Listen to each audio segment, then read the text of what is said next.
अध्यक्ष महोदय, संयुक्त राष्ट्र की 75वीं वर्षगांठ पर मैं भारत के 130 करोड़ से ज्यादा लोगों की तरफ से प्रत्येक सदस्य देश को बहुत बहुत बधाई देता हूं। भारत को इस बात का बहुत गर्व है कि वो संयुक्त राष्ट्र के संस्थापक देशों में से एक है। आज के इस ऐतिहासिक अवसर पर मैं आप सभी के सामने भारत के 130 करोड़ लोगों की भावनाएं इस वैश्विक मंच पर साझा करने आया हूं। अध्यक्ष महोदय,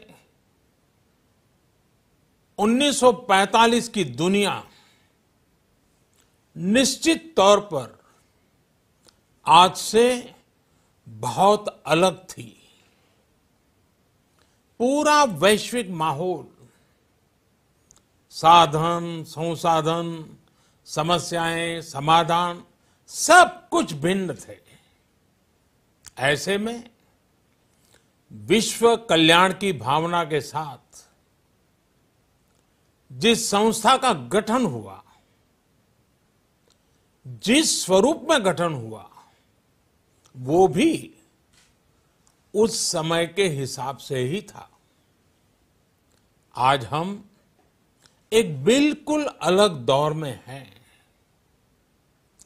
21वीं सदी में हमारे वर्तमान की, हमारे भविष्य की आवश्यकताएं और चुनौतियां अब कुछ और है। इसलिए आज पूरे विश्व समुदाय के सामने एक बहुत बड़ा सवाल है कि जिस संस्था का गठन तब की परिस्थितियों में हुआ था, उसका स्वरूप क्या आज भी प्रासंगिक है? सदी बदल जाए और हम न बदलें तो बदलाव लाने की ताकत भी कमजोर हो जाती है। अगर हम बीते 75 वर्षों में संयुक्त राष्ट्र की उपलब्धियों का मूल्यांकन करें तो अनेक उपलब्धियां दिखाई देती हैं, लेकिन इसके साथ ही अनेक ऐसे उदाहरण भी हैं जो संयुक्त राष्ट्र के सामने गंभीर आत्ममंथन की आवश्यकता खड़ी करते हैं।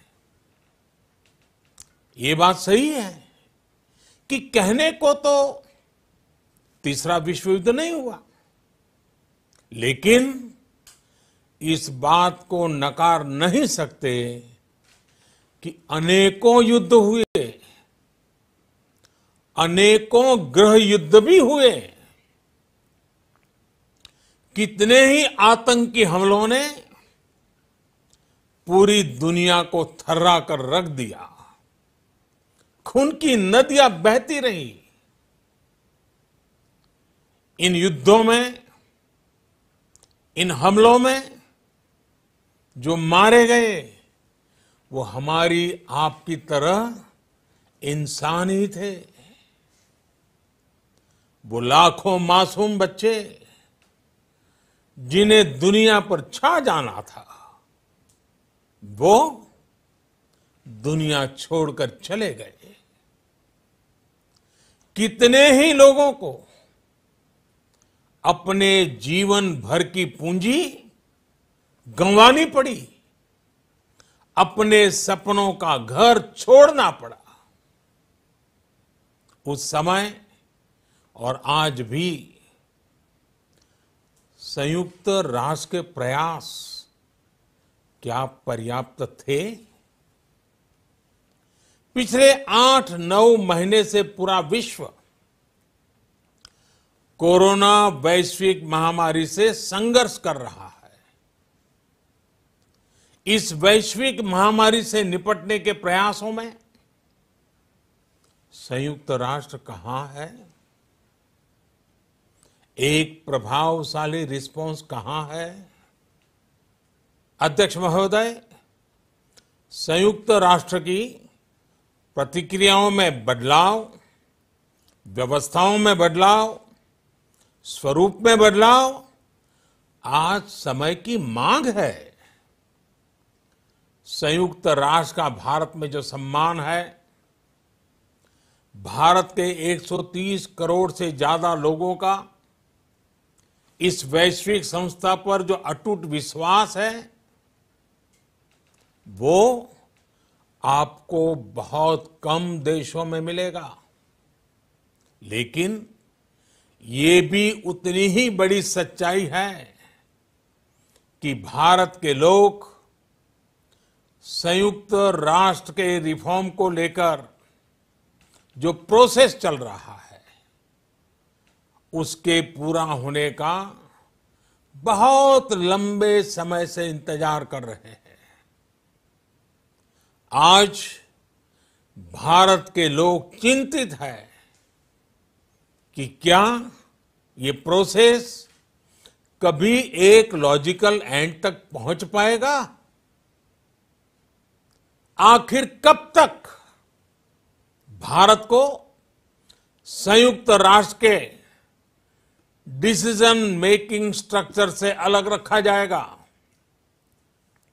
एक ऐसा देश जो दुनिया का सबसे बड़ा लोकतंत्र है, एक ऐसा देश जहां विश्व की 18% से ज्यादा जनसंख्या रहती है, एक ऐसा देश जहां सैकड़ों भाषाएं हैं, सैकड़ों बोलियां हैं, अनेकों पंथ हैं, अनेकों विचारधाराएं हैं, जिस देश ने सैकड़ों वर्षों तक वैश्विक अर्थव्यवस्था का नेतृत्व करने और सैकड़ों वर्षों की गुलामी दोनों को जिया है।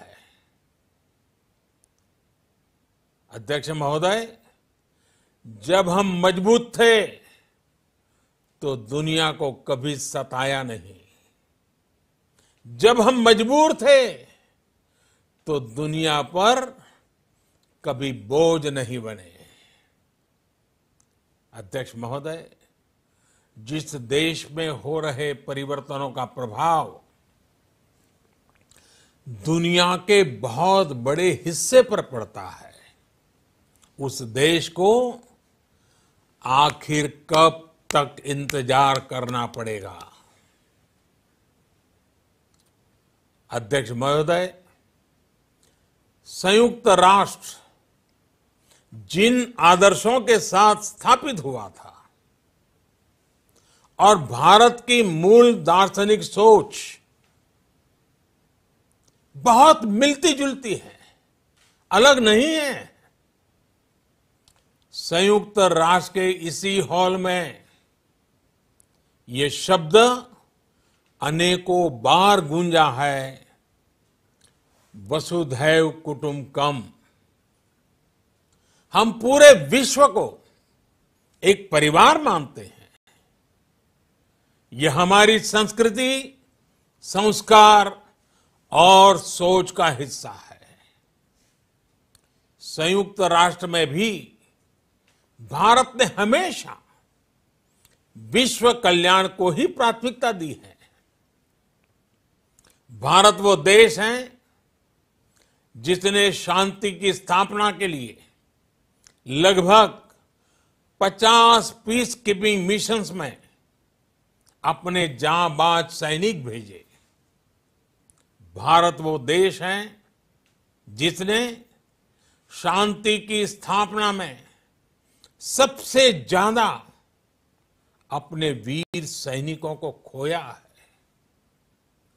आज प्रत्येक भारतवासी संयुक्त राष्ट्र में अपने योगदान को देखते हुए संयुक्त राष्ट्र में अपनी व्यापक भूमिका भी देख रहा है। अध्यक्ष महोदय, 2 अक्टूबर को international day of non violence और 21 जून को इंटरनेशनल डे ऑफ योगा, इनकी पहल भारत ने ही की थी। Coalition for disaster resilience infrastructure और इंटरनेशनल सोलर अलायंस, ये भारत के ही प्रयास है। भारत ने हमेशा पूरी मानव जाति के हित के बारे में सोचा है, न कि अपने निहित स्वार्थों के बारे में। भारत की नीतियां हमेशा से इसी दर्शन से प्रेरित रही है। भारत की नेबरहुड फर्स्ट पॉलिसी से लेकर एक्ट ईस्ट पॉलिसी तक, security and growth for all in the region, इसकी सोच, या फिर इंडो पैसिफिक क्षेत्र के प्रति हमारे विचार, सभी में इस दर्शन की झलक दिखाई देती है। भारत की पार्टनरशिप का मार्गदर्शन भी यही सिद्धांत तय करता है। भारत जब किसी से दोस्ती का हाथ बढ़ाता है तो वो किसी तीसरे के खिलाफ नहीं होती। भारत जब विकास की साझेदारी मजबूत करता है तो उसके पीछे किसी साथी देश को मजबूर करने की सोच नहीं होती।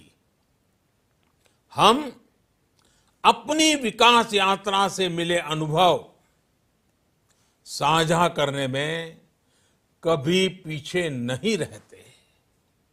अध्यक्ष महोदय, पैंडेमिक के इस मुश्किल समय में भी भारत की फार्मा इंडस्ट्री ने 150 से अधिक देशों को जरूरी दवाइयां भेजी हैं। विश्व के सबसे बड़े वैक्सीन उत्पादक देश के तौर पर आज मैं वैश्विक समुदाय को एक और आश्वासन देना चाहता हूं।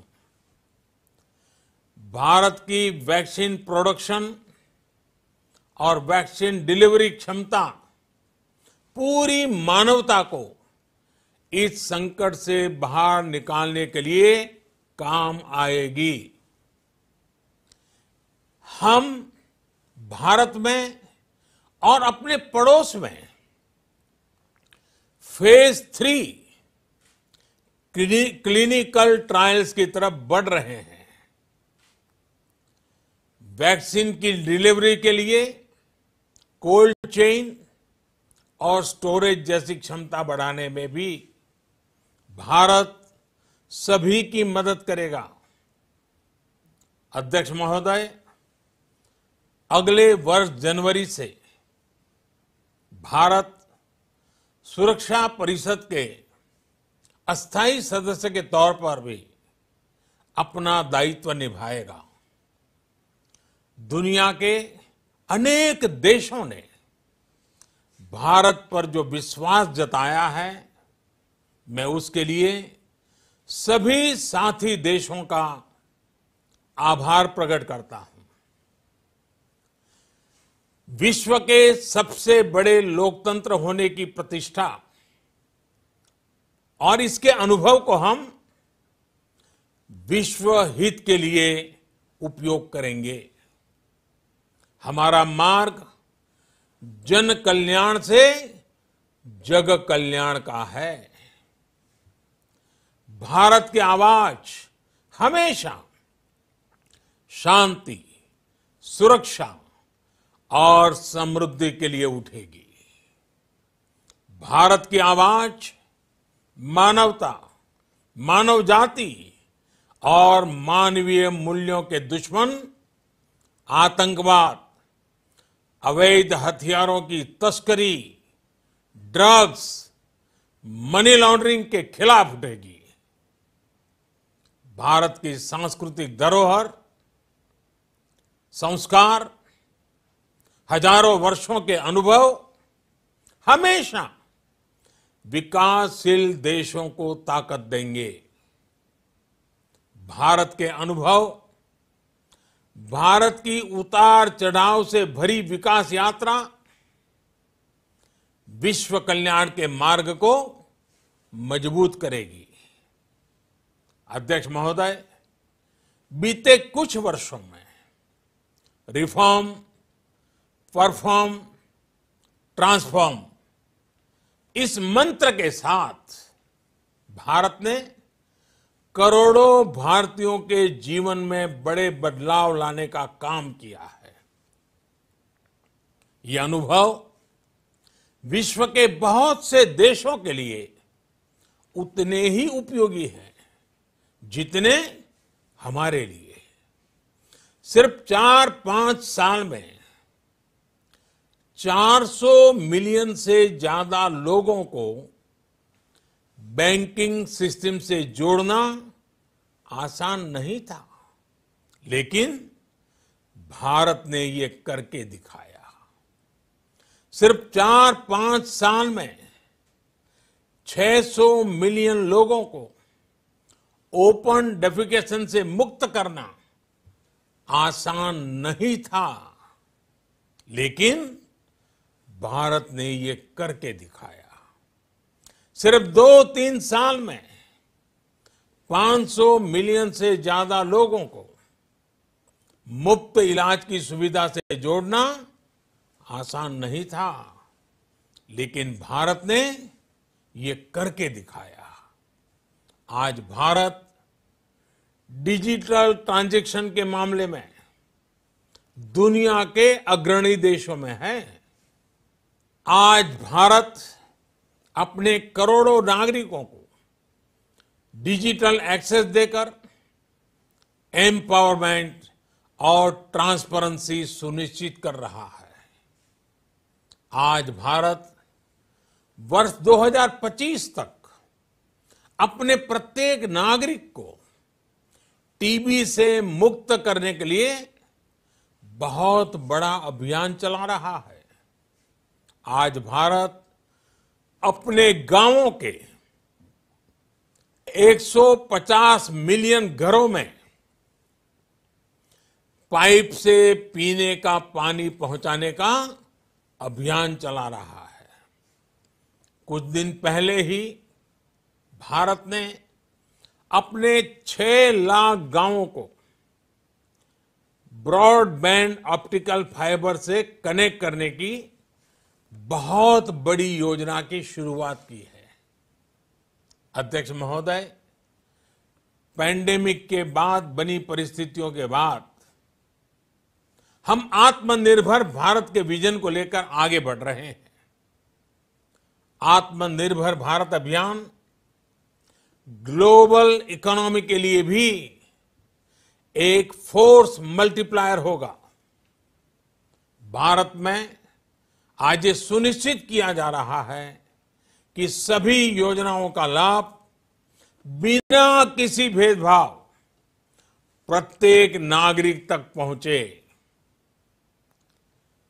विमेन एंटरप्राइज और लीडरशिप को प्रमोट करने के लिए भारत में बड़े स्तर पर प्रयास चल रहे हैं। आज दुनिया की सबसे बड़ी माइक्रो फाइनेंसिंग स्कीम्स का सबसे ज्यादा लाभ भारत की महिलाएं ही उठा रही हैं। भारत दुनिया के उन देशों में से एक है जहां महिलाओं को 26 वीक्स की पेड मैटरनिटी लीव दी जा रही है। भारत में ट्रांसजेंडर्स के अधिकारों को सुरक्षा देने के लिए भी कानूनी सुधार दिए गए हैं। अध्यक्ष महोदय, भारत विश्व से सीखते हुए, विश्व को अपने अनुभव बांटते हुए आगे बढ़ना चाहता है। मुझे विश्वास है कि अपने 75वें वर्ष में संयुक्त राष्ट्र और सदस्य सभी देश इस महान संस्था की प्रासंगिकता बनाए रखने के लिए और प्रतिबद्ध होकर काम करेंगे। संयुक्त राष्ट्र में संतुलन और संयुक्त राष्ट्र का सशक्तिकरण विश्व कल्याण के लिए उतना ही अनिवार्य है। आइए संयुक्त राष्ट्र के 75वें वर्ष पर हम सब मिलकर अपने आप को विश्व कल्याण के लिए एक बार फिर समर्पित करने का प्रण लें। धन्यवाद।